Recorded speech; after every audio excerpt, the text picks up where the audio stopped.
Take my lips and speak through them. Take our ears and hear through them. Take our hearts and set them on fire with love for thee. May I speak in the name of the living God. Amen.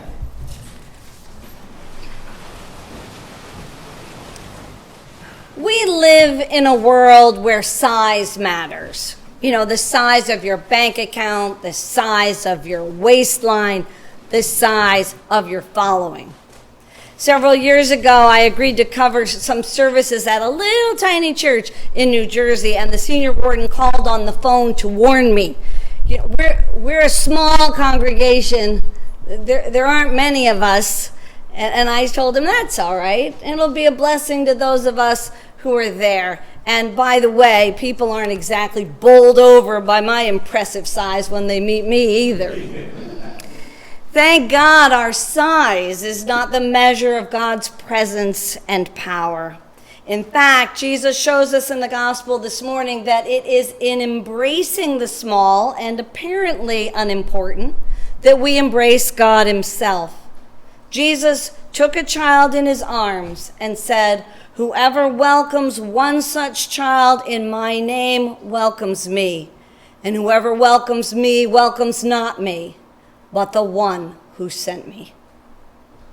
We love children in our culture, or we say we do, but actually caring for them doesn't earn anyone much in the way of money or respect, as any stay-at-home parent or preschool teacher can tell you. We may find kids, adorable or irritating, but in the eyes of the world, they don't hold much sway. They have no wealth or power. They can't advance anyone's career. They don't vote, and they don't pledge. In short, they're no one's idea of, in the world of a VIP. Now, the Bible tells us we're supposed to be in the world, but not of the world. But in fact, we are of the world more than we like to admit. We want the big bucks. We want the important job, to be voted the most valuable player. We want to be Peter, who gets taken up to the mountaintop of transfiguration by Jesus, not Peter's brother Andrew toiling about in the valley below. We want, let's face it, to be great. Well, that's what trips up the disciples this morning, arguing over which one of them is the greatest. Was it Peter? He was the first to call Jesus the Messiah, but then in the next breath, Jesus was calling him Satan, so hard to tell. Maybe it was James and John, the sons of Zebedee. They were two of the first three to sign up. They certainly thought so, not to mention their mom. And then again, maybe it was Judas. He'd been entrusted with the money. Show me the money. So maybe it was Judas. And on it went. This morning, Jesus and his disciples are passing through Galilee on the QT. Jesus knows he's heading toward the cross, and he's trying to prepare the disciples for what is to come, that he'll be betrayed and killed, and then after 3 days, rise again. All the disciples know is that his teaching has taken a grim turn. They don't understand him, and they're afraid to ask. What is this? Jesus is at the height of his power. He can inspire and he can heal. He could literally walk on water. People were flocking to him. And as for his strange and gloomy predictions, it was like hearing bad news from a physician. It just made part of them go numb. They didn't ask any questions. They just didn't want to know more. He was destined for greatness. Anyone could see that. Not to mention them, because, they were with him. They arrive at Capernaum, and Jesus can tell that they're preoccupied, so he asks, "What were you arguing about on the way?" And he's met with deafening silence. Wow, just everywhere need to look someplace else right now. And because on the way, they had argued about which one of them was the greatest. Now here's Jesus trying to prepare them for his upcoming death. And instead of even trying to understand or to be with him, they just tune him out. They can't bear to think about it. So instead, they argue about who will sit at his right hand and at his left, when he's reigning as he's supposed to be. The words came easily on the road. But, now staring into his face, they're ashamed. I wonder what we're saying that would make us unable to look Jesus in the eye if he could hear us, as indeed he can and does. Well, the disciples' response brings a big response from Jesus. When a rabbi gives his authoritative teaching, he sits down. So Mark says, Jesus sat down and called the 12 to him, figuratively rolled up his sleeves, and said with what can only be described as infinite patience, okay, you want to be great. All right, okay, that's fine. You can be great. I'll tell you and show you what true greatness is. Whoever wants to be first must be last of all and servant of all. And they're like, blink, blink. What? Whoever wants to be first must be last of all and servant of all. This is really difficult for us. This is a difficult concept for us. But with Jesus, it's a recurring theme. And it's so difficult, he acts it out. Then he took a little child and put it among them. Look at this child, he says in effect. And the disciples look, seeing, not an irreplaceably precious bundle of joy, but someone who in their culture is, worth nothing. Children produce nothing and need everything. They're weak in a world where weakness is a liability. They are the first victims of poverty, famine, war, disease. They're loved by their mothers. They're discounted in the world of men, and they're utterly irrelevant in the things of religion. And taking this valueless, unimportant, can do nothing for you, needs everything from you child in his arms, Jesus said to them, whoever welcomes one such child in my name welcomes me. And whoever welcomes me welcomes not me, but the one who sent me to embrace you. Notice he's not telling us to be like children today. He's telling us to welcome children. He's telling us that the path to greatness does not lie with the great. Greatness lies in being a servant to the vulnerable who need us. To children, to the elderly, to the poor and the disenfranchised, to those who have no power and those who have no words. And not just the human family. Dear Father, hear and bless thy beasts and singing birds, and guard with tenderness small things that have no words. In this season of creation, I am struck by God's global concern.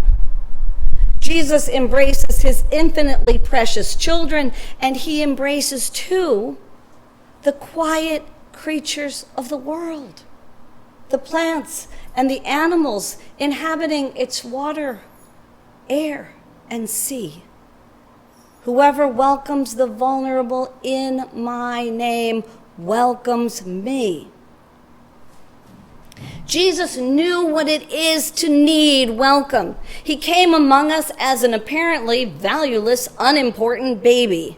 And then when Herod responded to that by slaying all the Hebrew children under 2, causing Mary and Joseph to grab Jesus and flee from their homeland and to become refugees in the land of Egypt, Jesus cares about people languishing in detention centers because it's not theoretical to him. When he grew up, he was a wandering preacher who had no place to lay his head. Jesus was homeless, and he cares about the homeless. Jesus knew the power of welcome. He lived on the margins. He knew what it was to be dependent on the kindness of strangers, on those willing to care. Whoever wants to be first must be last of all and servant of all. Then he took a child and put it among them and took it in his arms. So who is Jesus putting among us? Who or what? What is he taking in his arms and pointing us at it right now?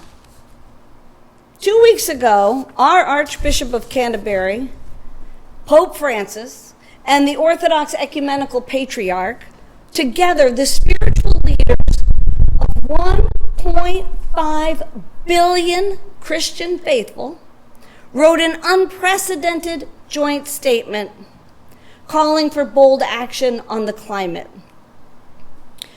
Quote, widespread floods, fires, and droughts threaten entire continents. Sea levels rise, forcing whole communities to relocate.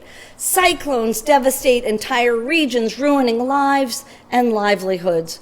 Water has become scarce and food supplies insecure, causing conflict and displacement for millions of people. Our religious leaders also give special attention to the poor, who they note have made the least contribution to greenhouse gas pollution that drives climate change, but they bear the most catastrophic consequences, they said. We call on everyone, whatever their belief or worldview, to endeavor to listen to the cry of the earth and of people who are poor, examining their behavior and pledging meaningful sacrifices for the sake of the world God has given us. And 2 weeks ago, more than 200 of the world's leading medical and health journals issued an unusual joint statement calling climate change the biggest threat to public health, not the pandemic.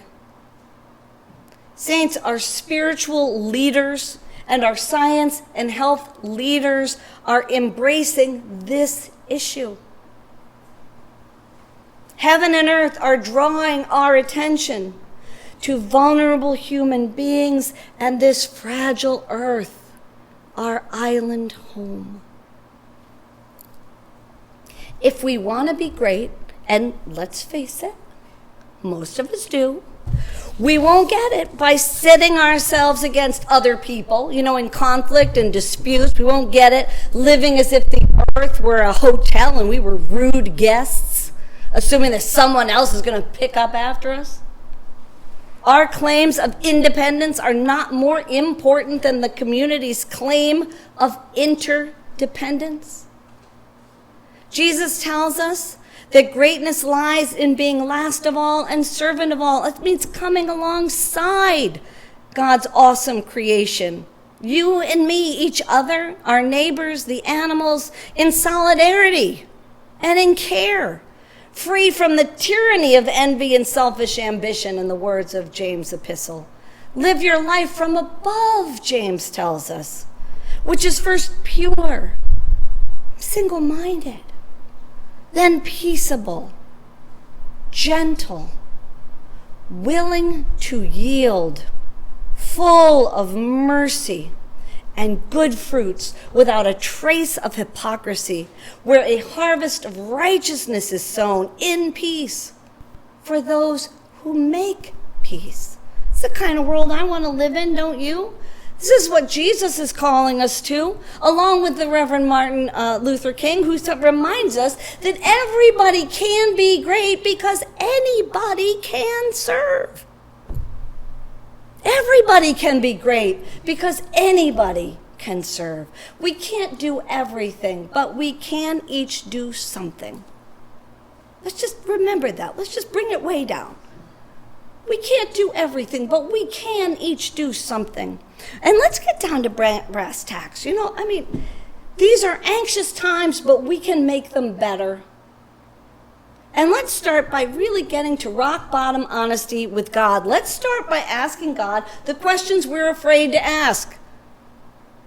You know, the disciples heard Jesus, but they were afraid to ask him any more questions. Let's start asking God the questions we're afraid to ask. Let's ask God to show us the way, and then let's follow where God leads us. Let's ask God to turn our worry into wonder, our concern into commitment, our anxiety into action. As God opens our eyes to see God's hand at work in the world about us, because God is at work in the world about us, working on behalf of our neighbors near and far, human and animal, all creatures great and small. He's got the whole world in his hands. St. James tells us in his letter this morning, you do not have because you do not ask. Ask.